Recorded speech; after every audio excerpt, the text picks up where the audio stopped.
जाकर के पुनः उनका आशीर्वाद लेना है और उनको बताना है कि हम क्या कर रहे हैं और हमने क्या किया। 39 नए मंत्री या पुराने मंत्री जिनको की प्रोन्नति हुई, जैसे कि मैं, वे लोग देश के विभिन्न क्षेत्रों में काम करने का मकसद रखती है, इसके बारे में लोगों को बता रहे। एक चीज मैं बताता हूँ आपको, हम लोग जब सरकार के बारे में सोचते हैं तो हम लोग क्या सोचते हैं कि कैसी सरकार होनी चाहिए।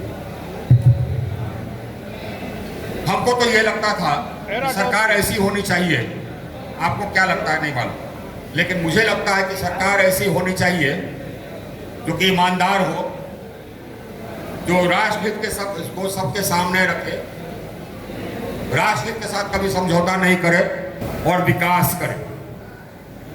हमें इतना ही चाहिए था, जिसकी नीयत साफ हो।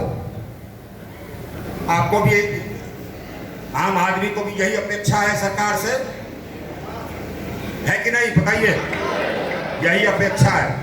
भेदभाव नहीं करे, ईमानदार रहे, देश का विकास करे, देश को मजबूत करे, यही अपेक्षा आम जनता की रहती है।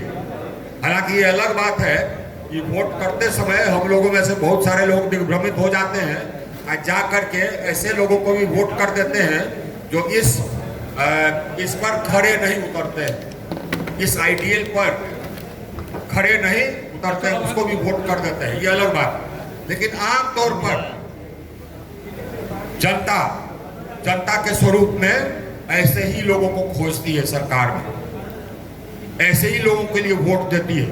और इसीलिए 2019 में नरेंद्र मोदी जी को जो बहुमत मिला वो 2014 के बहुमत से ज्यादा था। इसीलिए जो हम लोग को 2024 में बहुमत मिलेगा वो 2019 के, हम लोग उसी को चरितार्थ करते हैं जो कि आम जनता मन में रखती है कि कैसा सरकार हमको चाहिए। हम लोग उसी को चरितार्थ रखते हैं। हम लोग हैं ईमानदार, हम लोग के ऊपर कोई उंगली नहीं उठा सकता है। इतने 7 साल काम करने के बाद भी नरेंद्र मोदी की सरकार पर कोई उंगली नहीं उठ सकती है। हम लोग हैं भारतवर्ष के इंटरेस्ट को सबसे आगे रखने वाले। भारतवर्ष के लिए क्या अच्छा है वही हमारे लिए कसौटी है, और उसके लिए हम पॉलिटिकल कॉम्प्रोमाइज नहीं करते। दूसरे लोग पहले अपना पॉलिटिकल इंटरेस्ट देखते हैं और उसके लिए थोड़ा बहुत कॉम्प्रोमाइज भी करना हुआ नेशनल इंटरेस्ट से और स्टेट इंटरेस्ट से तो वो कर देते हैं। हम लोग नहीं करते। दूसरे पार्टियों में और हमारे पार्टी में यही अंतर है। हम लोगों में और दूसरी पार्टियों में और अंतर है।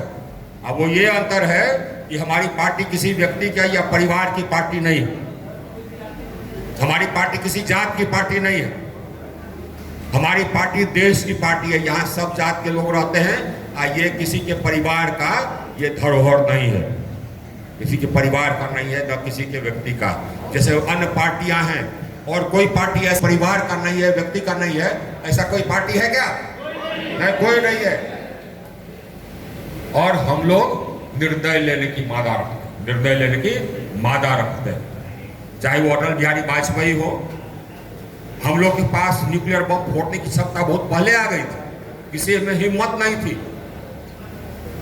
2066 में भी हम क्षमता ही है, हमारे पास तलवार निकाल करके मारने का भी मादा है। ये हमारी पार्टी में है। ये इसीलिए ये अटल बिहारी वाजपेयी हुए जो कि जाकर के उन्होंने न्यूक्लियर बम का विस्फोट किया, उसके पहले नहीं हुआ क्योंकि तो उसमें ये मादा था। तो पहले अपने देश को एकीकृत करना है। राष्ट्र निर्माण ऐसे होता है, जो विध्वंसक शक्तियां हैं उनको समाप्त करना है।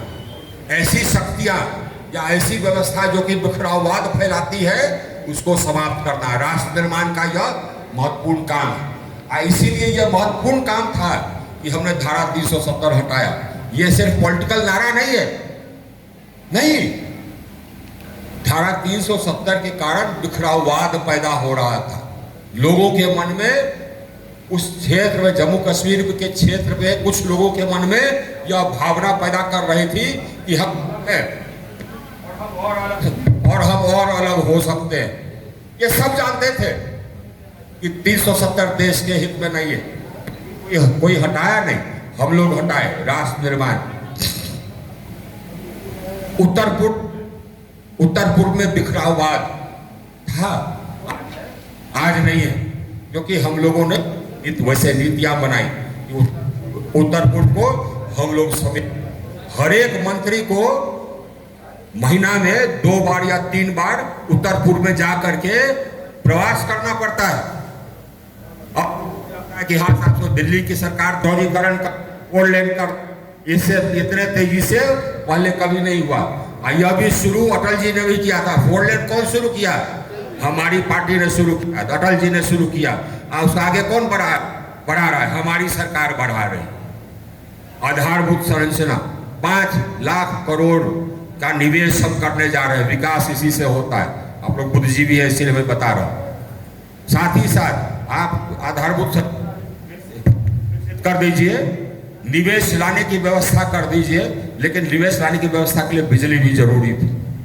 अब वो हम लोग का देश बिजली के मामले में डेफिसिट था। जितनी आवश्यकता थी उतनी बिजली हम पैदा नहीं करते थे।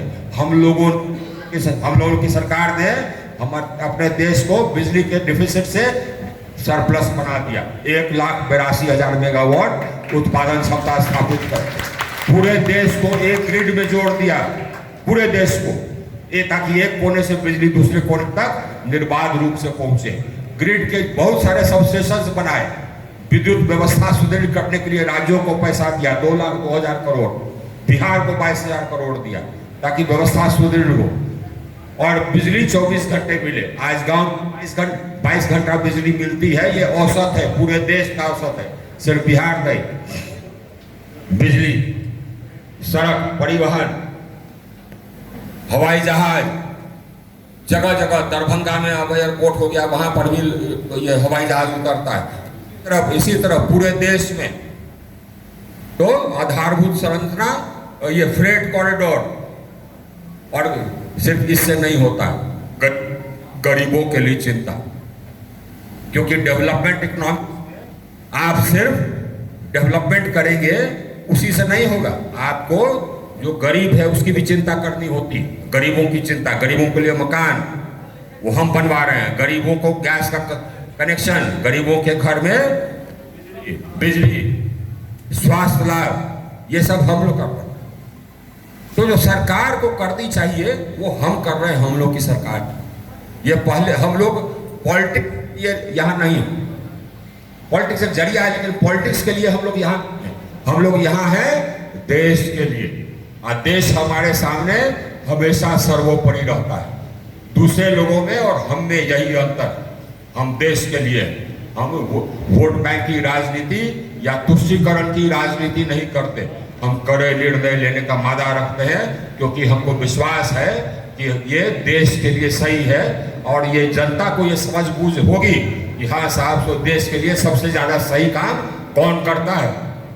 और जनता को ये समझ अगर है, जो कि है, तो हमको और मतों से विजयी बनाएगी, ये हमें विश्वास है। और हमारा विश्वास सही उतरेगा, खड़े उतरेगा कि नहीं उतरेगा। 2024 में हमको ज्यादा मेजॉरिटी मिलेगा कि नहीं मिलेगा देश में। बाकी पार्टियां एकदम समाप्त हो जाएंगी, क्योंकि देश को आगे हम ले जा रहे हैं, देश को महाशक्ति हम बना रहे हैं और कोई नहीं। बोलिए भारत माता की, भारत माता की। बहुत बहुत धन्यवाद।